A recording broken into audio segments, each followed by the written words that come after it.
নমস্কার বন্ধুরা, the Bhil boy Rahul YouTube চ্যানেলে তোমাদের আরও একবার অনেক অনেক স্বাগত জানিয়ে আমি আমার আজকের ভিডিওটি শুরু করছি। বন্ধুরা, আমি একজন ছাগল খামারি বা ছাগল পালক। আমি মুক্তচারণ পদ্ধতিতে ছাগল পালন করি। প্রতিদিন নিয়ম করে মাঠে ছাগল চড়াতে আসি। আজও ঠিক সেরকমই মাঠে ছাগল চড়াতে এসেছি। আমি আমার ছাগলের যে খাবারের ব্যবস্থাটা সেটা এই মাঠের থেকেই জোগাড় করে নিই।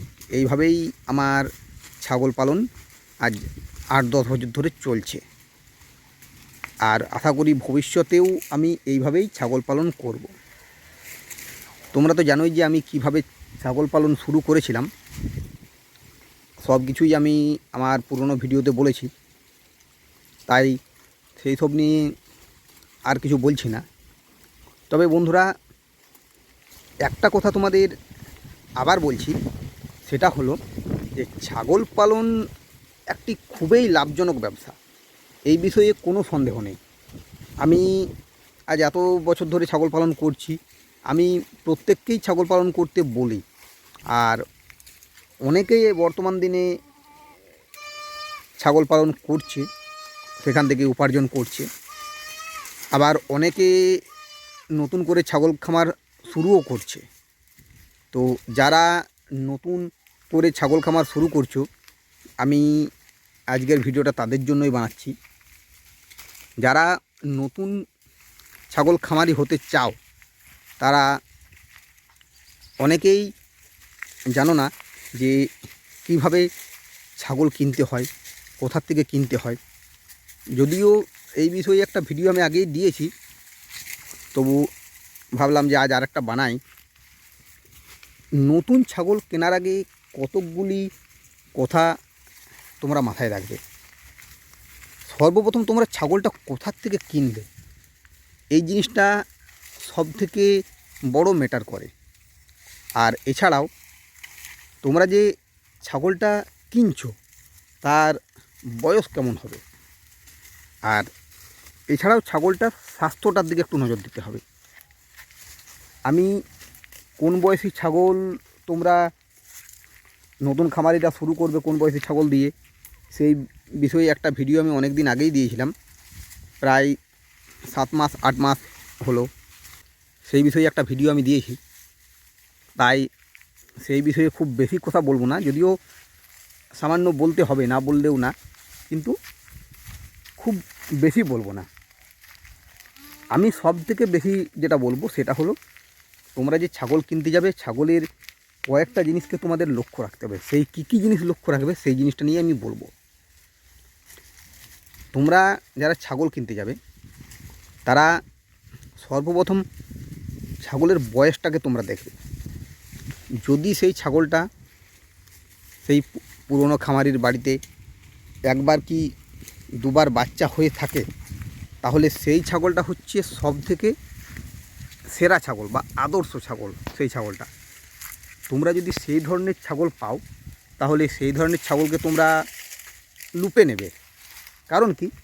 কারণ আমি ধরো একটা ছাগল খামার শুরু করছি, এই যে এই বাচ্চাটা রয়েছে, এইরকম বাচ্চা দিয়ে যদি আমি ছাগল খামার শুরু করি, তাহলে কিন্তু আমার অনেক সময় লাগবে। আমাকে সেক্ষেত্রে চেষ্টা করতে হবে যে আমি যে খামারটা শুরু করছি সেই খামারটার থেকে যেন তাড়াতাড়ি লাভ পাই। কারণ এমনিতেই আমরা জানি যে ছাগল খামারে লাভ হতে অনেক সময় লাগে, মোটামুটি 2 বছর 3 বছর সময় লাগে। আর এই কারণেই বেশিরভাগ ছাগল খামারই তার খামারটাকে বন্ধ করে দেয়, 2 বছর 3 বছর কোনো লাভ পায় না বলে। তাই তোমরা যদি দেখো যে কোনো ছাগলের সেই পুরনো খামারির বাড়িতে একবার কি দুবার বাচ্চা হয়েছে, সেই ছাগলটাকে তোমরা সাথে সাথে কিনে নেবে। যদিও সেই ছাগলটার দাম কিন্তু একটু বেশি পড়বে। আমার এই ছাগলটার একবার বাচ্চা হয়েছে, 3-4 দিন আগে বাচ্চা হয়েছে। তো এই ধরনের ছাগল যখন যদি আমি বিক্রি করি, তখন কিন্তু যে নতুন ছাগল খামার করতে চাই, সেই যদি এই ধরনের ছাগলগুলোকে তাড়াতাড়ি কিনে নেয়, তাহলে কিন্তু এটাতে সব থেকে সুবিধা হবে তার। কারণ বাড়িতে কিন্তু তাকে বেশি দিন ছাগল পালন করতে হবে না, যেহেতু সেই পুরনো খামারি সে ছাগলটাকে বিক্রি করছে, নিশ্চয়ই সেই ছাগলটার তার বাড়িতে 2 মাস 3 মাসের একটা বাচ্চা আছে। 2 মাস 3 মাস বাচ্চার বয়স না হলে সেই ছাগলটাকে বিক্রি করবে না। আর যখন সেই ছাগলটাকে বিক্রি করবে সেই ছাগলটা মোটামুটি 2 মাসের গাভীন থাকবে। তাহলে নতুন যে ছাগল খামারি সে যখন ছাগলটাকে কিনছে, সে যখন সেই ছাগলটাকে বাড়িতে নিয়ে যাচ্ছে, তখন কিন্তু সেই ছাগলটা সে 2 মাসের গাভীন পাচ্ছে। সেই ছাগলটাকে সে যদি আরও 3 মাস পালন করে, তখন কিন্তু 3 মাস পরেই সেই ছাগলটার থেকে সে বাচ্চা পাবে। এই জিনিসটা মাথাতে রাখতে হবে। খুব ছোট বাচ্চা কিনে কিন্তু লাভ করতে অনেক সময় লাগবে, যদিও দাম একটু কম পড়বে, কিন্তু তার থেকে লাভ হতে অনেক সময় লাগবে। সেক্ষেত্রে সেই বাচ্চাটা নিয়ে যাবে, সেই বাচ্চাটা 6 মাস পর গাভীন হয়। আমরা সাধারণত 3 মাস 4 মাস বয়সে ছাগলটা বিক্রি করে দিই। তো তোমাকে 2 মাস কি 3 মাস আরও রাখতে হবে, তারপরে সেই ছাগলটা গাভীন হবে, তারপরে সেই ছাগলটা আরও 5 মাস পর বাচ্চা হবে। মানে তোমার কিন্তু অনেকটা সময় নষ্ট হয়ে যাচ্ছে। এই জিনিসটা তোমরা দেখবে। আমি সবসময় বলি যে যারা ছাগল কিনবে তারা হাটে না, গ্রাম থেকে ছাগল কেনো। গ্রাম থেকে ছাগল কিনলে কি হয়, এক জায়গাতে অনেক ছাগল পাবে, তোমরা ছাগলের সম্পর্কে সব কিছু জানতে পারবে তাড়াতাড়ি। আর সবদিকে সহজ বা সবদিকে সুবিধা যেটা, গ্রাম থেকে ছাগল কিনলে দামটা কম পাবে। কারণ সাধারণত আমাদের গ্রাম থেকে পাইকাররা ছাগল কিনে নিয়ে যায়, তারা এখান থেকে ছাগলগুলো কিনে নিয়ে হাটে বিক্রি করবে, তারা তো লাভ অবশ্যই রাখবে। তাহলে সেক্ষেত্রে একটা ছাগলে কম করে হলেও 500 600 থেকে 1000 টাকা পর্যন্ত কিন্তু সস্তা তোমরা পাবে। এই জিনিসটা মাথায় রাখবে। তাহলে সবসময় গ্রাম থেকে ছাগল কিনবে। আর সবথেকে গুরুত্বপূর্ণ যে বিষয়টা আমি তোমাদের বলবো, সেটা হলো ছাগল চেনার উপায়। ছাগলটা যে তুমি কিনছো, সেই ছাগলটার শরীর স্বাস্থ্য কেমন আছে, ছাগলটা কোনো রোগে আক্রান্ত কি না, সেই সব কিছু তোমাদেরকে দেখে নিতে হবে। ধরো আমার এই ছাগলটা, এই যে ছাগলটা, এই ছাগলটাকে তোমাকে দেখায়। ছাগলগুলোকে সবসময় তার নাকটার দিকে দেখবে। যদি দেখো যে তার নাক দিয়ে সর্দি বা কফ গড়াচ্ছে, সেই জিনিসটাকে তোমরা ভালো করে খেয়াল রাখবে। হতে পারে সেই ছাগলটা পিপিআরে আক্রান্ত, তার শুরুটা হচ্ছে প্রথমে নাক দিয়ে কফ গড়াচ্ছে, তারপরে জ্বর আসবে, পাতলা পায়খানা করবে, বিভিন্ন লক্ষণগুলো তারপরে দেখা যাবে। তো এরকম লক্ষণ যদি থাকে, সেই ছাগলটা কিন্তু একদম কিনবে না। হতে পারে সেই ছাগলটার পিপিআর আক্রান্ত নয়, সেটা নর্মাল ঠান্ডা লাগার জন্য ছাগলটার সর্দি করেছে, সেটাও হতে পারে।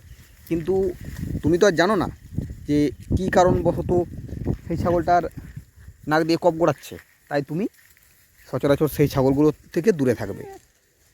এছাড়াও ছাগলগুলোর দিকে আরেকটা জিনিস তুমি ভালোভাবে লক্ষ্য রাখবে, যে সেই ছাগলটার বয়সটা যদি খুব বেশি বয়স হয়ে যায়, দেখবে তুমি ছাগলটাকে দেখে বুঝতে পারবে। হাড় বেরিয়ে যাবে বা বেশ নাদুস নুদুস চেহারা হলে পেটটা ঝুলে যাবে, এরকম ছাগল কিন্তু কিনবে না, কারণ সেটা অনেক বয়স্ক ছাগল হয়ে যাবে। তাছাড়াও ছাগলটা পাতলা পায়খানা করছে কিনা সেটা লক্ষ্য রাখবে। ছাগলটার পাতলা পায়খানা হলে সেই ছাগলটাকে তুমি কিনবে না। এছাড়াও তুমি যখন ছাগলটা কিনবে, সেই ছাগলটাকে তুমি পারলে যদি হাতের কাছে থাকে 1 ডাল 2 ডাল পালা সেই ছাগলটাকে খেতে দেবে। তাহলে তুমি বুঝতে পারবে যে সেই ছাগলটার শরীরটা কেমন আছে, শরীর ঠিক আছে কি না, ছাগলটার দাঁত ঠিকভাবে আছে কি না, ছাগলটা ঠিকমতো খাবার খেতে পাচ্ছে কি না, এগুলো কিন্তু তুমি বুঝতে পারবে। এই জিনিসগুলোকে তোমাদেরকে লক্ষ্য রাখতে হবে। এছাড়া তোমরা যখন নতুন ছাগলটা কিনবে, সেই ছাগলটার ওলানটার দিকে একটু নজর দেবে। ওলানটা আকারটা কেমন, ওলানটা শুকনো না ওলানটা বেশ হৃষ্টপুষ্ট, এই জিনিসটা তোমরা একটু দেখবে। কারণ যদি শুকনো ওলান হয়, তখন কিন্তু সেই ছাগলটার বাচ্চা হওয়ার পরে খুব একটা দুধ থাকবে না, তার বাচ্চারা পর্যাপ্ত পরিমাণে কিন্তু দুধ পাবে না। এই জিনিসটা মনে রাখবে। আর তার যে বাটগুলো আছে সেগুলো একবার তোমরা দেখবে। হতে পারে অনেক মোটা হয়ে যায়, অনেক সময় অনেক বেশি মোটা যদি হয়ে যায়, সেটা কিন্তু ফাইলেরিয়ার লক্ষণ, এটা মনে রাখবে। অনেক সময় দেখবে অনেক ছাগলের বাটগুলো খুব মোটা মোটা, সেটা কিন্তু ফাইলেরিয়ার লক্ষণ। সেই বাট থেকে কিন্তু দুধ বেরোবে না। এই জিনিসটা তোমাদেরকে মাথায় রাখতে হবে। ওলান যেন বড় হয়, বাট যেন সরু সরু হয়, তাহলে বাচ্চাগুলো মায়ের কাছ থেকে সঠিকভাবে দুধ পাবে। এই জিনিসটাকে তোমাদেরকে দেখতে হবে। ছাগল যদি একটু লম্বা চওড়া হয় তো খুবই ভালো হয়। আমাদের দেশি ছাগলও লম্বা চওড়া হয়, এমন না যে কেবল করস ছাগলেই লম্বা চওড়া হয়, দেশি ছাগলও লম্বা চওড়া হয়। তবে যদি খাসি ছাগলের মতো চেহারা থাকে তাহলে কিন্তু সেই ছাগলটাকে তোমরা নেবে না। কারণ কি? কারণ যদি খাসি ছাগলের মতো যদি চেহারা হয়ে যায়, সেই ছাগলটার কিন্তু সাধারণত বাঁজা হওয়ার চান্স বেশি থাকে। সেই ছাগলটার কিন্তু বাচ্চা খুব একটা হবে না। সাধারণত স্ত্রী ছাগল এরা একটু ভুঁড়িওয়ালা বেশি হয় বা শুকনো শুকনো হয়। কিন্তু যদি দেখো যে খাসি ছাগলের মতো চেহারা আছে, তখন কিন্তু সেই ছাগলটার থেকে তোমরা দূরে থাকবে। সেই ধরনের ছাগল কিন্তু নেবে না, কারণ সেই ছাগলের থেকে কিন্তু বাচ্চা হবে না। এই জিনিসটা মনে রাখবে। এছাড়াও বাঁজা ছাগল চেনার আরও অনেক উপায় আছে, সেগুলো তোমরা না দেখলে বুঝতে পারবে না। যে সেই ছাগলটাকে যদি দেখো তবেই সেই ছাগলটাকে বুঝতে পারবে, তাছাড়া বুঝতে পারবে না। কারণ এই সকল জিনিস অভিজ্ঞতার দরকার হয়। অভিজ্ঞতা ছাড়া এই জিনিসটাকে তোমরা বুঝতে পারবে না। আমিও প্রথম বুঝতে পারতাম না। আমাকে একজন পাইকারে এটা বুঝিয়েছিল। আমি মানতে চাইনি। আমার একটা ছাগলের এরকম দারুণ চেহারা, খাঁটি ছাগলের মতো চেহারা, আমি কিন্তু মানতে চাইনি। সে আমাকে বলেছিল যে না রাহুল, এটা কিন্তু বাঁজা ছাগল। আমি বলি না, এটা হতেই পারে না। বলছি হ্যাঁ তুমি দেখবে। আমি কিন্তু ছাগলটাকে রেখেছিলাম মোটামুটি 3 বছর পর্যন্ত রেখেছিলাম, কিন্তু সেই ছাগলটা গাভীন হওয়া মানে কোনো মেল ছাগল তার কাছে ঘেঁষতই না তার কাছে, অথচ ছাগলটার চেহারাটা খুব সুন্দর। তো এই জিনিসগুলোকে তোমাদেরকে লক্ষ্য রাখতে হবে। এইরকমই সামান্য কয়েকটি জিনিস তোমরা লক্ষ্য রাখবে। খুব প্রথম খুব বেশি দেখার দরকার নেই। তবে হ্যাঁ, ছাগলটার শরীর খারাপ কিনা এই জিনিসটা সব থেকে বেশি লক্ষ্য রাখবে। যে যদি সেই ছাগলটার শরীর খারাপ থাকে তাহলে সেই ছাগলটাকে একদম কিনো না। আর ওই যে বললাম যে ছাগলের মুখের সামনে 1 ডাল কি 2 ডাল পাতা ধরে দেখবে যে ছাগলটা খাচ্ছে কীরকম। যত বেশি খাবে, যত তাড়াতাড়ি খাবে, তত জানবে যে ছাগলটা ঠিক আছে, ছাগলের দাঁতের কোনো প্রবলেম নেই, মুখে কোনো ঘা জাতীয় কিছু নেই, খাবারের ঠিক আছে, হজমের ঠিক আছে। এই জিনিসটা মনে রাখবে। এরকমই কয়েকটি জিনিস, খুব সামান্য জিনিস, এগুলো ছাগল খামার শুরু করার আগে নজরে রাখবে। কারণ বর্তমান দিনে ছাগল জিনিসটা সবাই চিনতে পারে না। কারণ এখন হয় কি, এখন আর বেশিরভাগ বাড়িতেই ছাগল থাকে না, তো তাই ছাগল জিনিসটা সবাই ভালোভাবে চিনতে পারে না। যারা অনেক দিন ধরে করে মানে অভিজ্ঞ হয়ে গেছে, তারা একমাত্র এই সকল জিনিসটা ভালোভাবে জানে। হ্যাঁ, যারা ডাক্তারবাবুর আছেন তারাও হয়তো বলতে পারবেন। কিন্তু তুমি যখন একটা খামার শুরু করবে, তুমি ডাক্তারবাবুর পরামর্শ নিতে পারো, কিন্তু ডাক্তারবাবুকে তার ছাগল কিনতে নিয়ে যাবে না। যেটা করতে হবে তোমাকেই করতে হবে। আর তুমি যদি একটা দালালকে নিয়ে যাও, সে আবার সেখান থেকে কমিশন নিয়ে নেবে, তুমি বুঝতেই পারবে না যে সে কমিশন নিচ্ছে। এমন একটা ব্যবস্থা তারা করে দেবে। তো যা করতে হবে তোমাকে একাই করতে হবে। আর যদি সেরকম কোনো বিশ্বস্ত লোক থাকে তাহলে তোমরা অবশ্যই নিয়ে যেতে পারো, যদি কোনো বিশ্বস্ত লোক থাকে। যাই হোক, সব কিছু দেখে সব দিক বিচার বিবেচনা করে তোমরা খামারটা শুরু করবে। হ্যাঁ, তবে একটা কি, প্রথম পর্যায়ে অনেকেই ভয় দেখাবে, অনেকে অনেক কিছু বলবে।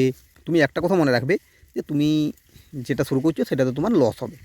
এই জিনিসটা মেনেই তুমি চলো। কারণ প্রথমে তোমাকে অনেক কিছু বলবে। তুমি কিনে নিয়ে আসার পর অনেক দালাল পাইকার আছে, তারা তোমাকে ভয় দেখাবে, সেটাকে আবার কম দামে তোমার কাছ থেকে কিনে নিয়ে যেতে চাইবে। কারো কথাতে ভুলে যেও না। যেটা শুরু করবে সেটাকে তুমি ভালোভাবে করো, মন দিয়ে করো, তাহলেই দেখবে যে তুমি ছাগল পালনে সফল হবে, ছাগল পালন থেকে তুমি ইনকাম করতে পারবে। যাই হোক, ভিডিওটা অনেক লম্বা হয়ে গেল, তাই ভিডিওটা আমি এখানেই শেষ করছি। যদি আমার ভিডিওটা তোমাদের ভালো লাগে তো ভিডিওটিতে একটি লাইক অবশ্যই করবে, কারণ তোমাদের একটা লাইক আমাকে আরও নতুন ভিডিও বানাতে উৎসাহিত করে। আর যে সমস্ত ভিউয়ার্স এখনও আমার চ্যানেলটিকে সাবস্ক্রাইব করোনি, তারা অবশ্যই আমার চ্যানেলটিকে সাবস্ক্রাইব করবে, আর পাশে থাকা বেল আইকনটিকে অবশ্যই প্রেস করবে। আজকের মতো ভিডিওটা আমি এইখানেই শেষ করছি। এরপরে তোমাদের সাথে দেখা হবে নেক্সট ভিডিওতে। ধন্যবাদ।